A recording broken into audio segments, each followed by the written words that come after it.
காளி காளி கைகளுக்கு குழந்தைகளை கொடுத்தாரு.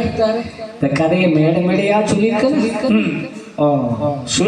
காளியை குறைத்து பேசிவிட்டான். பிற தெய்வங்களை மதிக்க மாட்டாங்க. அட என்னை விட ஐயாவடிக்காரர்கள் ஒருத்தன் கிடையாதுடா. அவ்வளவு தூரம் ஆணித்தரமா சொன்ன 2 வயசுல இருந்து தெய்வத்தை வெளியே கொண்டு வர வேண்டும். அகிலத்திற்குள் சொல்லுகிறது. ஆமா ஐயா, கடவுள் அல்ல மனிதன் என்று சொல்லுகிறவர்களுக்கு நான் சொல்ல வேண்டிய கட்டாயம்.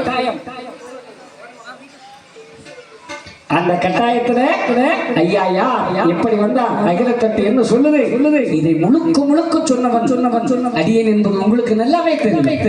ஆனா எங்க ஊர்ல சில இப்போ உள்ள இளைஞர் சமுதாயம் சிலது வருது பாருங்க. என்ன அன்னைக்கு நாங்க போட்ட இடத்துல செல்போன் உண்டா சொல்லுங்க இல்லையா? ஒரு நான் யாடு வாசிக்க போகும்போது மைக்கு இப்படி கிடையாது, ஒரு பெரிய மண்டை மைக்க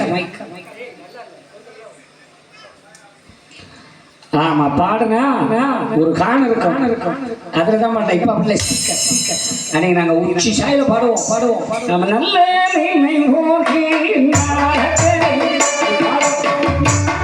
அந்த காலத்துல இந்த பிள்ளைங்க எல்லாம் பிறக்கவே இல்லை.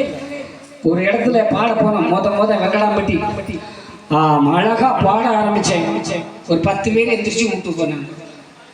ரெண்டாவது ஐயா சிவன் 2 பேர் எந்திரிச்சு போனாங்க. ஐயா கடவுளே, முத ஐயா கச்சேரிக்கு ஆணவளம் போயிரும்போதுக்கு என்னடா பண்ணலாம் அண்ணா உடனே ஒரு பொண்ணு ஒரு ஆணை எக்ஸ்ட்ரா வச்சிருந்தேன்.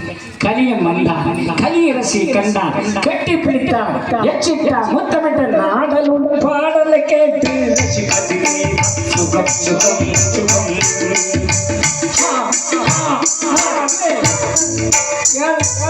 அடிப்பா அப்படி பாடின உடனே போன கூட்டம் திரும்பி வந்துச்சு.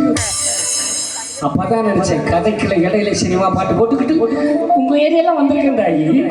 அந்த நாள் அப்படி போட்டு நான் நினைப்பேன், ஐயா முழுமையா உங்களுடைய நாமத்தை பாடுற வரத்தை எனக்கு குடு.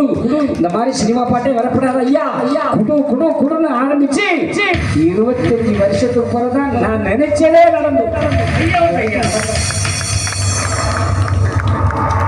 அப்புறம் என்ன சிவச்சந்திரன் நல்லா இருக்கார் ஐயா பாட நல்லா இருக்கணும். அப்ப நம்மளும் போல அப்படின்னு கூட இருந்தவங்கலாம் டப்புன்னு கலந்து போனா நல்லா தான் போகுது. அதை பத்தி நம்ம யாரையும் வளரணும். 4 பிள்ளைங்க வந்து அது நல்லா இருக்கும்.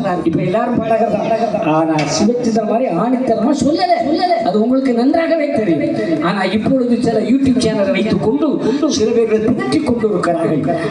சிவச்சந்திரன் காளியை சொன்னானா, காளி வளர்த்த பிள்ளைகளை சொன்னானா, ஐயாவுடைய பிறப்பை சொன்னானா. ஆமா எங்கிட்ட பாரு, என்கிட்ட வாடா, என்கிட்ட வா, கேள்வி கேளு, நான் பத்தி சொல்றேன். நீ சும்மா சேனலுக்குள்ள கிடந்து பேசாத, வெளியே வா, எங்கிட்ட வா. அப்படி வர முடியலையா? வாய முடிக்கிட்டு கடை. என்னை விட உயர்வா நீ சொல்ல போறது. ஏன் தந்ததும் அவன் தருவதும் அவன், இனி எடுப்பதும் அவன் கொடுப்பதும் அவன், எல்லாரையும் ஐயா அந்த அப்ப இல்லாம யாரும் இல்லை. பாடி பணிந்திடுவோம் ஐயா, பாடி பணிந்திடுவோம் ஐயா,